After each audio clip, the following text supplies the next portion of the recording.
Welcome back to the Pittsburgh Industrial Railroad. Today is the live stream number 48. Can't believe it's 48 already. Getting close to 50. I hope everybody's having a good Sunday afternoon here. Give me just a minute to get the old iPad going here. I say that every time. It's one thing I always forget to do. Okay, hang on just a sec.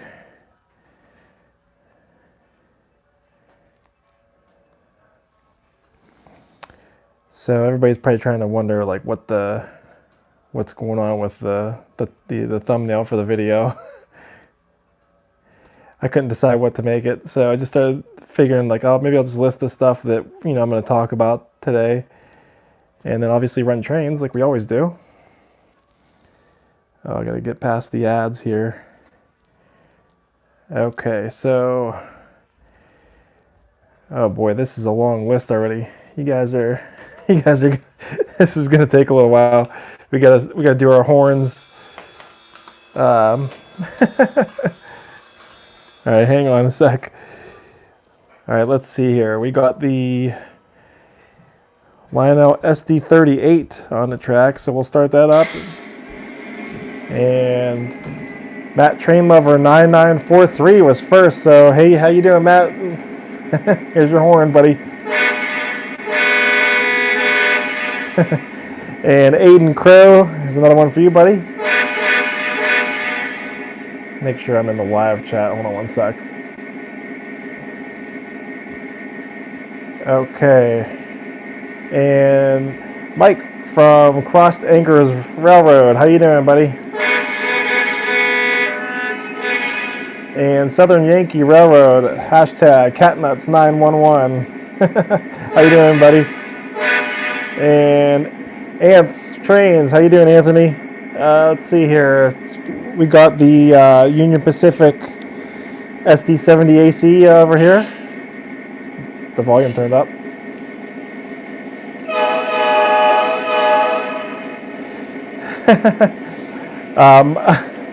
Aaron Cassidy, how you doing? I just saw what Mike said. Mike says, "What are we bidding on?" I'll go into that in a minute. It's probably not. It's not really going to be bidding. I kind of changed my mind on that. I should have worded it differently, but I'll go over that soon. Orange War Car, yes, for sure. Let's see. We got Wesley's Trains. How you doing, Wesley? Got that nice horn. Sean Costanzo, how you doing, Sean? And Mark's Trains,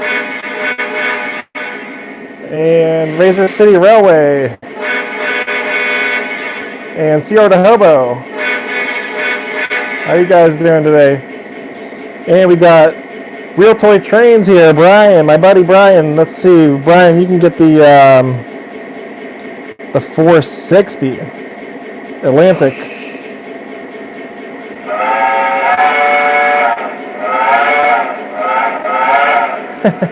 And Fight from the Dark 777, how you doing? Burnsy, Zero Scale Model Trains, you know I got to give you a Pensy, Burnsy.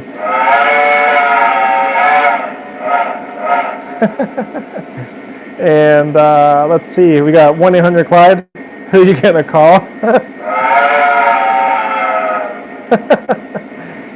And let's see, we got Sean from Dakman Productions. How you doing, Sean? We'll give you the SD38. You're an SD38 kind of guy. And Retired Leo. How you doing, buddy? And let's see, who else do we got? Chris Brewer. How you doing, Chris? Give you the 8444. Whoops, wrong engine. And who else do we got here? Old Ohio Anglers here. How you doing, pal? And who else do we got? Did I miss anybody? Dan Nicely's here. Hey, Dan, how you doing, pal? Give you the 460. Let's see what other engines I got over here. Oh, I got the Conrail T1 is in the engine house. We can turn that on. Volume's probably turned down on it. It is. Okay, who else do we got? Devon McKenzie's here. Devon, you can get the Conrail T1. Let's see what horn we get. The whistle. Oh, the GS4 or whatever, the GS horn. And we got Patrick Bollmeyer. How you doing, Patrick? And Jake Lemanak. How you doing, Jake?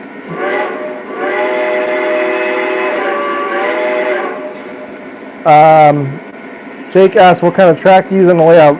Hold that question for just a minute. Let me get through everybody's names here, and then I'll come back to that because that's one of the topics of discussion today. We got Big Boy 4014. I happen to have the Big Boy in the engine house. We can turn that on and give you a little whistle. Thanks for watching today, buddy.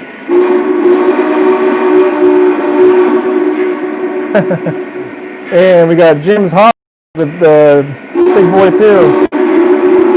Thanks for watching today. And Matt's Trains. Go back to the Conrail.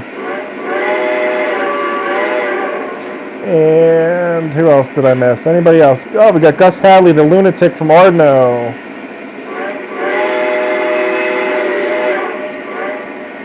And Jim Rosswag. How you doing, Jim? We'll go to the SD38.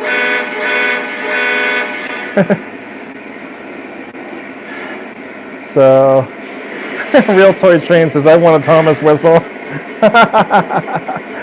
That's funny. We got Tommy Fred's Trains. How you doing, Tommy? Wesley, I can't remember if I got you, but I think I got you earlier on, didn't I, Wesley? Frankie, how you doing, Frankie? And Aiden Zirk. And Landon the Train, how you doing, Landon? We'll go to the Big Boy for you. Oop, wrong one. I keep pressing the wrong button. There we go, we got it good. Josh Zilka, how you doing, Josh? Here's a little whistle for you. Thanks for watching today. Joseph Massel, how you doing, buddy? Choo choo. X-Cole 101. Colvia watch today. Thanks for watching. Let's see here. We got the 460. GRP 24 is here too. Union Pacific 833. You're not late, buddy. You're just catching the beginning here. There's a Big Boy for you. And Josh Z. And Carrie Keene. And Sparky. Choo choo, baby.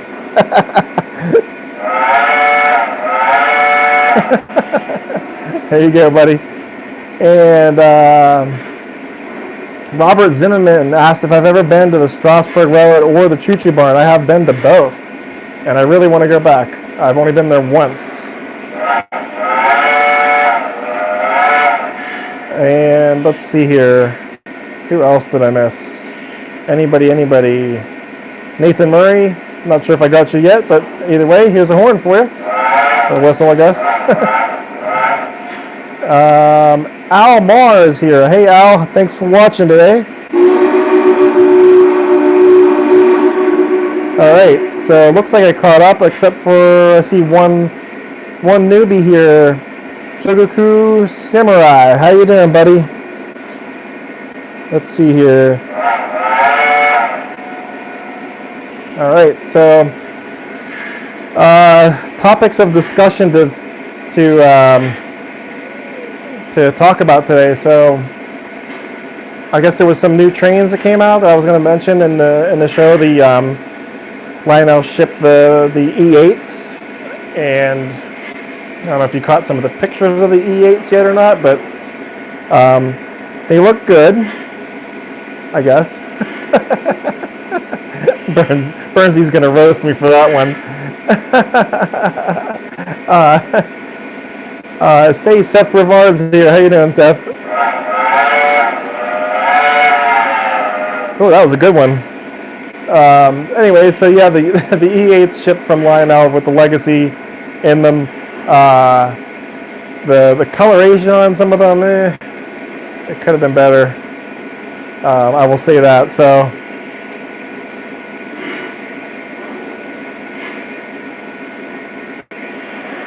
hopefully I'm not buffering. I see somebody said that I'm buffering. Hopefully not. Anyways, yeah, the E8's shipped. They do look cool. And Dakman did. I mentioned Mr. Muffins had some custom Amtrak E8s. I saw those. They were actually really nice looking. And Lionel, I forget what I was watching. It may have been Train World or maybe a Lionel video. Oh, it was Lionel on Facebook. One of those shows with Dave when he shows new products and stuff. He did say that they were drop shipping engines, the GS series, straight to the dealers. So I don't know if anybody has a GS pre-ordered. They said that they're trying to get to you by Christmas. I don't know if they've arrived yet or not. So hopefully that happens. I personally don't have one ordered. So I'm going to be interested to see who has one. I see a couple new joined the chat here. I see Ken Munoz. Hey Ken. And I see the Amtrak King. And I actually said it right that time. I always mess it up. I don't know how. And Mystic Southern Railway too. I don't know if I caught you before or not. So thanks for watching, everybody. So I think that was pretty much it for the new stuff. I was kind of wondering when Lionel's going to ship the Pennsylvania FM Trainmaster set. Been kind of thinking about maybe getting one. I don't know. It's a set that comes with the freight cars and has a Vision Line stock car in it. If anybody's heard anything on that, let me know. If you hear of any other new trains that I didn't mention, drop it in the comments section. I'm sure that MTH has shipped stuff. I haven't really kept up with what MTH has shipped lately. So yeah, Josh says the Lionel has a ship schedule on their website. They do have a ship schedule. You're right. I've checked that many times. And that's pretty much it for the train talk. I had what else did I mention in there? I mentioned talking about some track, and I'll get into that here shortly. It's been kind of on my mind a lot recently, just from doing these live streams mainly, and seeing the little quirks and things with the layout, and it made me, start to rethink things and maybe reconsider. So I'll kind of go into that here after I stand up, and we'll kind of do a little walk around and talk about it. And then after that, we're gonna do the live bidding thing, but it's not gonna be really bidding. I'll explain that too. Xcore 101 says, "Are there any eBay trains to look out for?" So I don't know. I saw that there was a really good deal on a Conrail U30 or U28C U-boat. It's a U-boat, and that ended today. And that is all the information I'm going to give on it. So you can take that for what it is.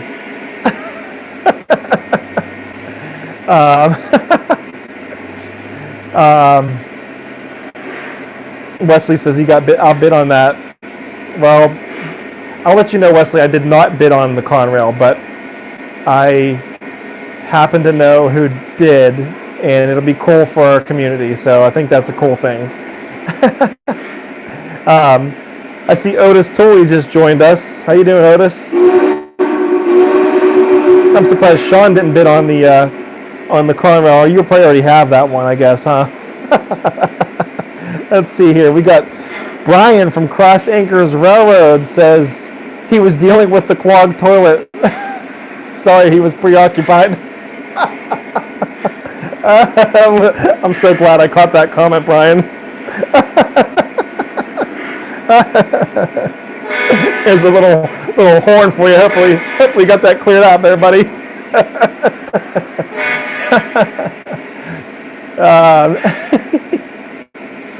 So let's see here. I guess I'll talk about what I'm going to run today real quick. So I'm Bernsey was bugging me to run the Decapod, so we're gonna run the Decapod. It's MTH Premier. I'm gonna run the Lionel Legacy Atlantic, the 460, the Lindbergh Special.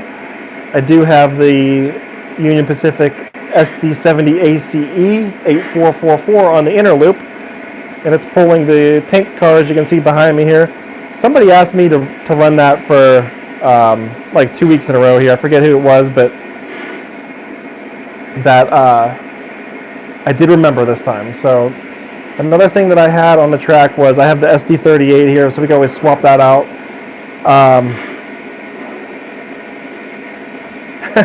That's a funny question. So Union Pacific 833 says, what is your favorite and least favorite Vision engine? So I would say my that's a really hard question, actually. I would say probably my favorite is the Vision Line CC2, just because I'm a Penske fan. And I would say my least favorite Vision engine would probably be the Baldwin Centipedes. I've never had a set of them or run them, but they just don't seem to, like, you know, like they don't have the wow factor to me that all the other Vision Line stuff had. All right, so Jake Lemanak asked what track I'm using. So that's kind of going to lead me into this next topic, but I'll just talk about what I'm using currently. So currently in this room, it's Lionel Fast Track. It's weathered and it has the ballast in over the edges, so you know it looks pretty realistic. I've kind of weathered some of the rails. And I did this first. You know, this is the first part of the layout. Then I added on the horseshoe curve room. And when I did that, I wanted more realism, and I didn't want to keep buying Fast Track. So what I did over there was I bought Ross switches and Gargraves for the straightaways. Actually, I used Ross curves. I found that Ross curved pieces, this is what I'm holding here, they're actually like, I mean, they're not much less. We're talking pennies, maybe like 10 cents less per piece from what I found out than a Gargraves curved piece. And the nice thing about the Ross curves is they have the spike ties. I don't know if you can see that or not. Let's see if I can see it on the camera next to me. So they have the spike ties. So they're pretty awesome. So these are 072 two pieces here, and I'll get into why I have these here in just a minute.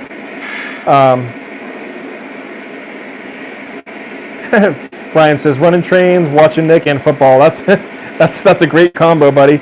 That's awesome. Hey, and if you guys haven't checked out Brian's channel, Real Toy Trains, go check him out. He put up his first layout update video. So that's super exciting. I'm really excited for you, Brian. Really looking forward to seeing your layout grow. And a lot of guys are putting up layout videos, like Wesley from Wesley's Trains, and Lance from Lance's Trains. I see you, Lance. Here, there you are. Just mentioned you, and then I just saw your name. Didn't give you a little toot. And Dakman, you asked, what is a CC2? So the CC2 is the Pennsylvania 0880. And yep, Matt's Trains answer you right there. Articulated steam engine. So it's a pretty awesome engine. It has the swinging bell and steam whistle. It was the second engine to receive the swinging bell. The first one was that 21010-2 Santa Fe. Was that 2? I think it was a 21010-2. And then the Hudson. Then the Hudson came after. I think the CC2. The Hudson had a swinging bell also. And then I think the H10 is the only other engine that has a swinging bell. Bernsey corrected me. Vision Hudson was first. Okay, I was out of order. It's been a little while. Anyways, but those three engines do have a swinging bell.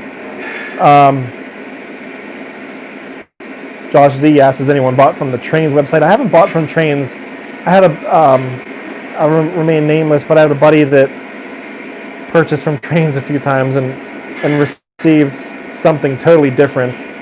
And actually, it happened to me once too. I ordered a Premier Norfolk Southern freight car, and they sent me a Rail King car, and I was like, I didn't buy this. And then they were like, oh, we'll give you a partial refund. I'm like, I think it was just like a scheme to get rid of stuff, to be honest, my opinion, but I don't know. Real Toy and Train says 71 in the chat. Nice. 72 now. Cool. Thanks for watching, everyone. Oh yeah, Matt's Train says the New York Central S2 electric also has a swinging bell. That is correct. I forgot about that one. Oh, Aiden says it's snowing up in Minnesota. It's been kind of warm here in Pittsburgh. It was like in the 60s a couple of days ago on Friday. It's kind of getting colder now. Burns, you do not get any cookies. No cookies. Aiden says I'm only having fuzzy audio. Okay, hopefully it's not too bad. Maybe I might be talking too loud. Let me see if it's pushed in good enough. Maybe I'll try to just talk a little bit more quietly. Patrick says if we get 100 watching, Nick is supplying cookies. That's funny. It's up to 80 now. Wow. So. All right, let's talk about the track thing. I'll get to questions here. Hold your questions for just a moment while I kind of go over this, and then we'll do some more questions, and then we'll do the whole bidding thing. Even though it's only bidding, but I'll explain that too. Just hold off on that thought. All right, so let me kind of stand back here and. First, I'll show you what engines we're running here. I did mention them already. So we got the Union Pacific 8444 SD70 and the Lindbergh Special Atlantic. That's a legacy engine. This is also Lionel Legacy Norfolk Southern SD38. A couple engines parked in the engine house there. Probably not going to run those today.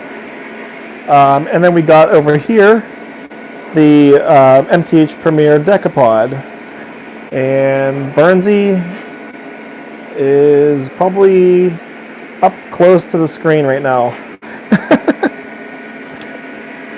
Make sure you wipe the keyboard off, pal.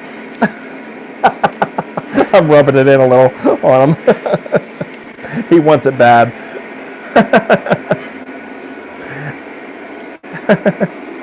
All right. So, anyways, now back to the track talk. So, I've mentioned this before in the past about maybe possibly upgrading the track in this room, just this room only, and so I'm going to kind of go over what I thought of and came up with as an idea. So this is a plan that I hand drew. I know it's not real fancy or anything, but so we're kind of standing here looking at the room, and as you can see, there's a turntable, and the turntable would be where the steel mill is currently at. That's pretty much the biggest part of the layout right there, the deepest. And the left side over here, you can see where the streetcar's at. That's going to stay pretty much the same, and then the river would be the same. The double bridge back there, see the double bridge? You can see here on the left, that would stay the same, but except we would lose the bump and go trolley. It would turn into a double main line. And the double main would then continue right here, where I'm standing at now. And that's across this area here, where that bridge is at, across to the, right there where that measuring tape is at. And so the double mains would be probably like an 088 curve, and then 080 for the innermost one here, these two. And then there's actually a third loop on the inside here, where the tip of my finger is touching, and that's an 072 loop. And then you can see here, this is where I would move the furnace to. That's over in this area here. It would be pretty much right about where that engine's sitting at now, because the track wouldn't continue here like this. I really wanted this, see this other bridge right here? That bridge? I really wanted to keep that bridge. I love that bridge, and I like watching the trains cross the river right there and get close-ups. So that was why I wanted to keep that bridge there in this, in this idea. Let's just call it this idea for now. And then an 072 curve coming off of there. The only problem with it is there's going to be a lift bridge here, and there will be a curved piece of track on that lift bridge. See it right there? So I don't know how that's going to work, but it's going to be one solid piece, that all 4 of those tracks on that lift bridge. And there would be that spur there coming off. It would just barely miss the door frames here, and then lead over to the yard. That way I can get something better than at 036 curves coming in here. The only bad thing about the lift bridge is, every time I kind of come into the room, I'm gonna have to lift it up. So that's probably the only thing I don't like about this plan, is having to have a lift bridge. I really don't like the idea, because I like having to be able to just walk in here.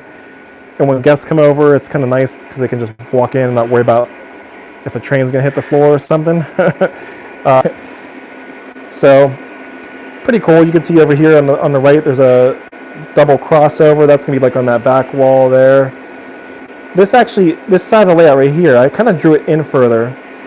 Right now, it kind of cuts in. I kind of drew it cutting in more like this, maybe like in the middle of that engine house, to give me like an extra foot of standing area here and reachability to the track. That's another topic I kind of went over here. I want to go over is I put in these little access holes ideas. So what these would be is, just cutouts in the layout that can pop up for emergency use only. Like that one in the city, there probably would be like a building on it back here, or maybe like 2 buildings. Maybe like a whole city block back there that lifts up, just in case I ever got to get back there and I need to stand and do scenery for like a little bit longer than, a couple minutes, or cleaning the track. And then I put one back. I drew one in back in there, like it'd be pretty much right where that tower's at now. So I don't know if that would work or not, but we'll see. So I wanted to get your guys' opinion and see what you think about this whole roundhouse deal. So my buddy Darren, Firehawk 1218, he's building a layout soon too, and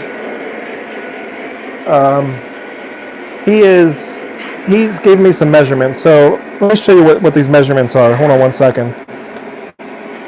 He told me that from the back of the engine house to the front is 35 inches, and then if I were to do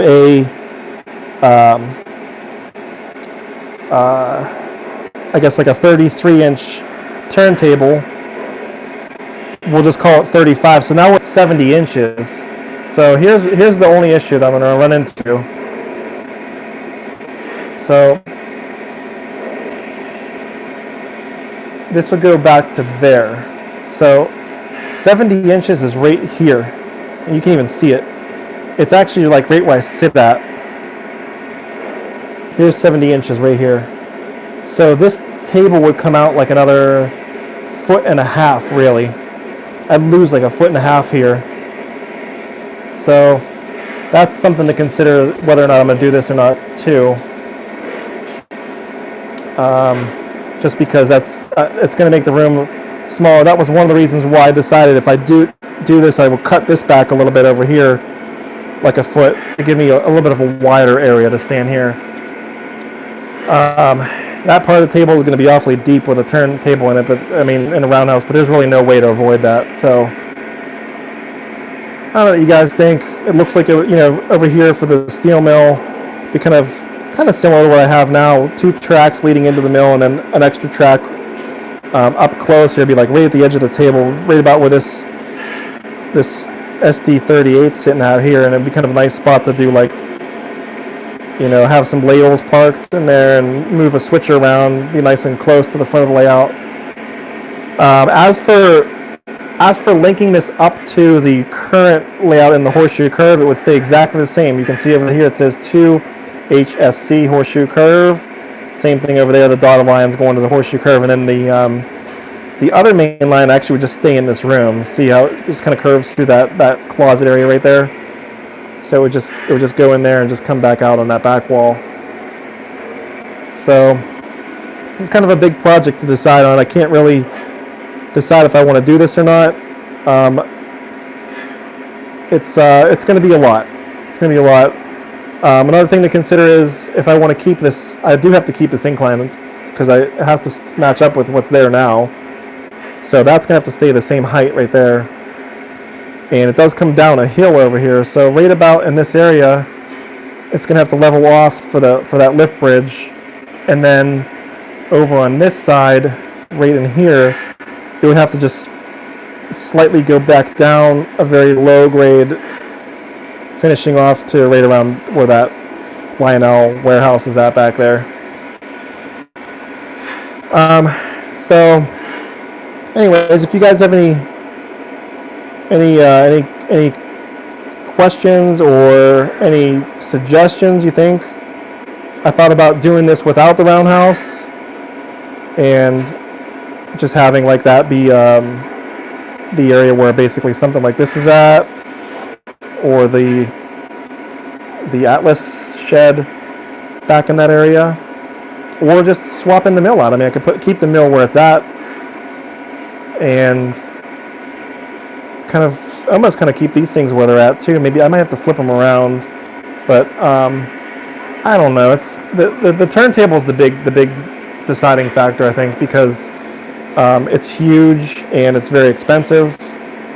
I did draw in a little diesel shop there. I don't know if maybe this one will fit over there. It'd be kind of cool to keep that. Or I also have another project that I'm gonna be working on soon for a I forget the name of it. Oh, the Pros' engine house. I brought one of those. Don't know exactly where I'm putting it at, because I originally planned to put it here, but now with this new idea, I really don't know where it's going to go. So hopefully I didn't miss any good questions. Wesley said try to do the roundhouse because I have enough steam engines. Yeah, that's what I was thinking, man. It'd be awesome to line up like a bunch of steam engines in that thing, and then have like the little whisker tracks on the sides. For the whisker tracks, might be, I guess they'd be pretty long because they'd have to be the same length as the roundhouse itself, because that 072 curve goes around it. So I think it'd be pretty cool. It'd be a lot of action. There'd be like a double main line plus this inner loop. There'd be three loops going around. Yeah, Patrick, that idea kind of ran through my head too with the transfer table, but from what my idea is, with the transfer tables, I don't know if do they make them long enough for like long steam engines? Because at that point it'd be almost pointless. I mean, I don't know how long they make them. I've only seen them mainly used for diesels. So, and as you guys know, I run steam and diesel. So John Marshall asked, how big is the roundhouse? So this is like a 6-stall roundhouse. This is based on the same measurements as my buddy Darren's Firehawk 1218. I think he said from side to side in the back, it's like 58 inches, and in the front from side to side, it's around 33 inches, and then from the front to the back is 35 inches. So, and he said this is the measurements for the big boy extensions on a Cobra house. So each stall has a big boy extension, so they'd be deep stalls. So we're talking a big roundhouse here. I could fit. I guess I have 2 big boys now, so I could fit both big boys in there, and plus other big steam engines. I have like the Allegheny, which is almost as big. Couple others, like the Y3 is pretty long, Q2 is pretty big, so kind of neat idea. It'd be also kind of cool to make each one of those tracks have like a control panel here where I can flip the power on and off, so that I can turn the power off to individual tracks and leave the engines on the layout and not have to worry about drawing all the amps out. So that'd be kind of neat. So Sean, you made a good point where to create a Y somewhere in the layout. I actually don't need a Y. I kind of have a Y already. It's a weird Y over in the horseshoe curve. So I can flip them around in the horseshoe curve. I don't need to have a Y in this room. I've tried to figure out how to have a Y in here, and it's just not really big enough. If it was a little bit wider, maybe I could bring something across the room, but then it'd be in the middle of the room. So anyways, this is the idea currently. So it'd be pretty similar to what's here now, except for the roundhouse and the blast furnace would be moved around. So kind of neat. So it's a lot to think about. I'm not 100% sure if I'm going to do it yet or not. The main, and if you're curious, the main reason why I'm thinking of doing this is, oh, hey, West Chicago Road, how you doing? So the main reason why I'm thinking of doing this is my main lines here are 060. So this is all 060. The whole room is 060. So even this curve here where the trains go around there, even though it's a Y curve because it has a 10-inch piece in the middle, it's 060. Then the only 072 in this room is like right here on this inner loop, which is a weird place for it, just because I had the curve outside this 060. But yeah, this is all 060 in here, and it's going to be problematic for certain engines in the future, and also just it's problematic for the MTH big boy. It really doesn't like the 060 curves at all. Let me tell you, it kind of hates them. It does run. It runs on them. I loosened up a few screws and it runs on it just fine, but it's still not happy. You know what I mean? Other thing is, I really can't wait to get rid of are these 036 switches that I did in here when I first built this layout. Big, huge mistake. Big mistake. So like there and there, that's all going to be gone. It's going to be 072 minimum everywhere. So, and then you can see here I drew in some curved switches here. That's how you get from the middle track to the inner one here. So here's some curved switches. So they're kind of neat, and it'd be cool to like have two loops running at the same time, and then that inner loop, and you can kind of pull a steam engine across the river here, and it would come across this bridge, and it'd have to hit a switch like right here, like as soon as it comes across the bridge, and head over that way to the engine house. All right, so let's see what we got here. So that kind of does it for the track plan talk, I guess you want to call it. We got 87 watching today. Wow, thanks guys, I really appreciate it. Any last questions about the track before I move on to the next thing? Anybody have any last questions? I'll leave it open for a minute if anybody wants to ask something. I did see the Blocksmith said, are you going to get another big boy to weather? No, I'm not going to get another big boy. I'm done with big boys. I got the Vision line and the MTH Premier. That's plenty of big boys for me. Now, if it was a Penske T1, I could say yeah, I'd have as many as they make. I'd have one of each kind. So that's kind of the only thing that I would do that with. Let's see here. It looks like a lot of you guys said, nice plans and everything. It looks like a cool idea. Crossed Anchor says steam, diesel, a huge turntable and roundhouse would be so much fun to look at and operate. Yeah, I think it'd be fun too, Brian. So, and that turntable would be something that would be kind of, I know it's kind of weird to say, but kind of almost like a lifelong purchase, because I think something that expensive is going to stick with me for as long as I'm in the hobby, which I don't really foresee me getting out of the hobby. So even if I move, I'd still have the turntable to take with me if I move somewhere else. So